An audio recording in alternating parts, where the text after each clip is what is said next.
Now, welcome to a recap re-review of episode 2 of season 1 of Andor, the title of which was That Would Be Me. That would be you. No, that's the name of the episode. Oh. Alright, let's begin with your opening statement.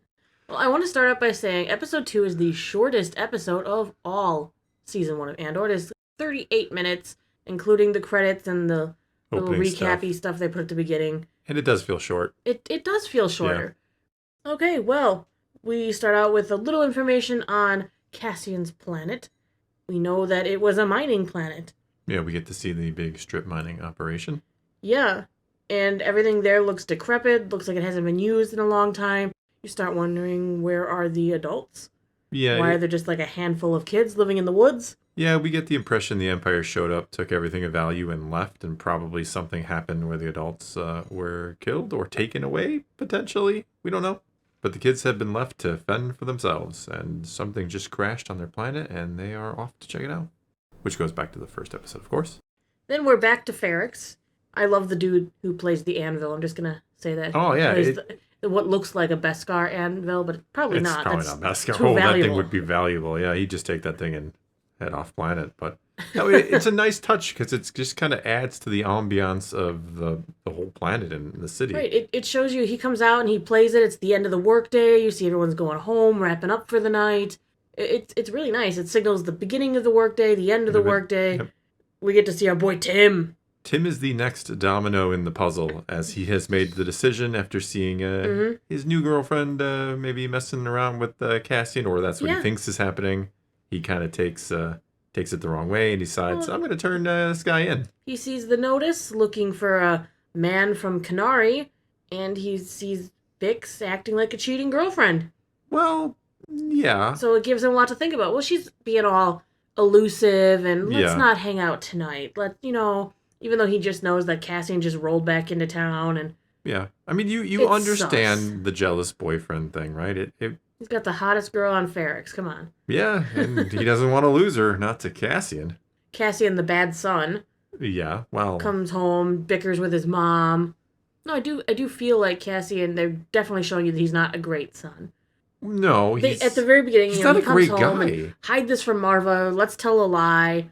And he's just arguing with her. He's going through, and his mom's trying to tell him something. Hey, who did you tell? I'm trying to protect you. So he looks like an impatient, not caring son. We do get a little look at him later where he's like, hey, B, if this deal thing goes bad, you have to be the one who tells Marva where her money is. This money I'm setting aside for her. That's the thing with Cassian. Like I said, he's kind of a bad guy. We don't know his whole history. I mean, we get kind of his rap sheet in the episode. But we know he has done some shady things. He seems to owe money to everybody. Everybody who he runs into kind of has this... beef with him? Yeah, a beef with him of some kind. But he actually cares about people. He does care. Just not about many people. No, he cares about his family, which is kind of what this arc is representing. Bix and Marva. Yeah. And B. He's looking for his old family, his sister, all the while the family he cares about is right in front of him. Mm-hmm. Yeah. And if he hadn't been looking for her, he never gets involved with the two guards that he ends up killing, and everything changes. Then we get to move on to Syril Karn talking to his number 2. Oh, I love Mosks. Mosk. Yeah. Oh my gosh. Those two are like brothers. It's a toxic relationship in a weird way because Mosk feeds Cyril's ego. Honestly, I think Mosk would have been a great Imperial. Kind of. I mean, they're not Imperials, but they're kind of working for him. But yeah. Yeah, they work kind of with them in a way. Like, oh well, we'll watch this part of the galaxy. We do a great job here. You don't have to oversee. Yeah. This is our spot. We're good. Yeah, but Mosk was born to be oh my gosh, Mosk just like, sir, how can I help you? We will weed out corruption. It's not fair. We're rotting from the inside. And he's just like, Cyril's like, yeah, you're right. That's exactly what I was saying. Mosk didn't drink the Kool-Aid. He makes it for everybody else. He's one of those guys. What a pair those two. Oh my gosh, it's dangerous, those two. It is. I love them together. Like, we just keep going back and forth because of the fact that the episode does that. Because then the next thing they show you is they're like, look, there's the Kenari crash site. There's yellow gas leaking from a ship. And then look, it's Luthen. Yeah, the Luthen finally shows up. Yeah, he's flying in. And we have no idea who... I mean, we know because we've seen it, but if you haven't, you're really like, oh, so this is the guy that... Is this the contact? The contact guy? Like, he seems kind of just like a dude on a ship here. And his ship even knows he wants to be unseen. Yeah, discreet, yes. Yeah. How far is it to walk? And he's like, well, I can go this far, but it's not as safe. It's like, good on you, ship. Yeah, I want a ship like that. But it's hilarious because the whole show, at least so far, the whole show is hinging on bad decisions. That's what I'm saying. The whole show is about characters making choices. Like, that's why I love it. If Bix would have been honest, I'm just saying. She didn't want to tell him, she didn't want to tell Tim. Cassian wasn't exactly honest with her either. Well, Bix never told Tim that she runs this like little smuggly operation thing. Well, does she know that she can trust him? So she's sneaking around on that. He was a snitch after all. They're sleeping together, clearly, as the episode showed us.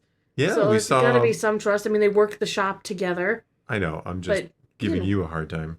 Hey, I'm just gonna say, Tim's behavior was entirely justifiable. Yes, it was. Tim was right. I said that earlier. Like, Tim isn't entirely wrong here. He's not wrong at all. He's trying to turn in somebody who broke the law. Yeah. Well, just like Syril is looking for someone who broke the law. Somebody could be hosing in on his territory because he goes and he follows her to the bar, and there she is, secretly meeting up with Cassian after canceling plans with them. And then the classic, as soon as Tim turns away, Bix pushes his hand away, and he missed the important part. He had a little bit to drink. He's maybe not thinking clearly. He's already worrying, am I about to lose my girl to this scumbag who's not good for her? Scumbag. That's what Tim would think. And then he goes and he makes the call. Big pile of poodoo. Bantha poodoo.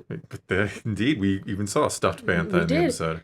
So I don't think Tim technically did anything wrong. He saw somebody who was coming along, who's closing in on his girl, and he's a bad influence. Everyone around town's got a story about what Cassian did to them. And he's looking out for her because he cares. He doesn't want to see her dragged into this. Yeah. And if she would have told him the truth about what kind of operation she runs, probably would have been like, oh, so you're just meeting up with Cassian because he's got something to sell and he's on the run again, right? Yeah. Totally different scenario. Bad decisions, but very human decisions. Yeah, not necessarily, like you said, not necessarily bad decisions. It's all about decisions. The entire show is about decisions made by characters. Mm-hmm. There's really, when you stop and think about it, what is the plot of Andor? It's very human. Yeah, it's just human beings, well, sometimes aliens, but it's just people being people. And then we get to see Marva. She goes through Cassian's old room, and he still has his little stick. I think it's like a blowgun type thing. His little blowgun stick from the raid. Yeah. And then we get to go back to flashback land.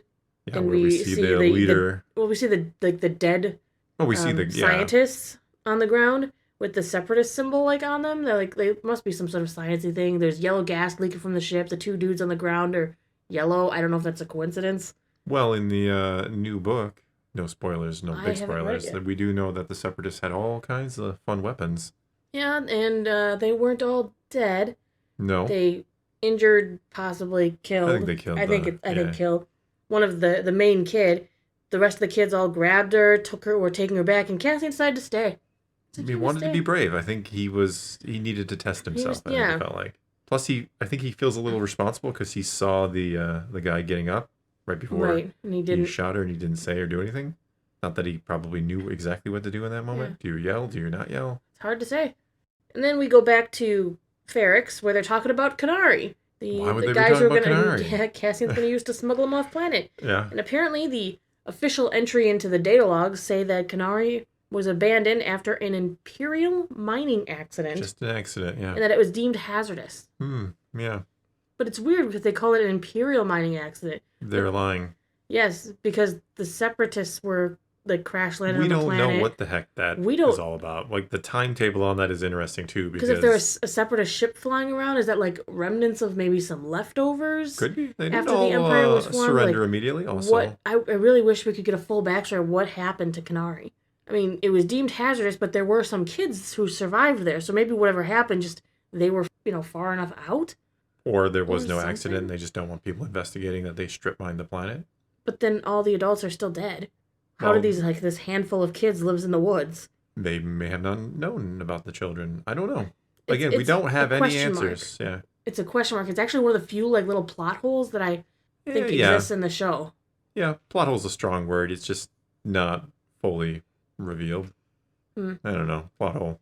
Well, and then we see the prelude to what we know will be coming in the next episode. We have Syril and Mosks giving speeches. Mosks giving a very hard-hitting, rousing speech, and then Syril, give your speech, and he's like, here's a few awkward words. Yeah, there are a few moments in time where a voice that sounds like I haven't hit puberty. The funny thing is awkward and shy, and Yes. The funny thing is he's talking this operation up like this is like the turning point of history. Something big. And in a manner of speaking, it is. It is, but at the same time, not in the way would not he have ever, been. yeah.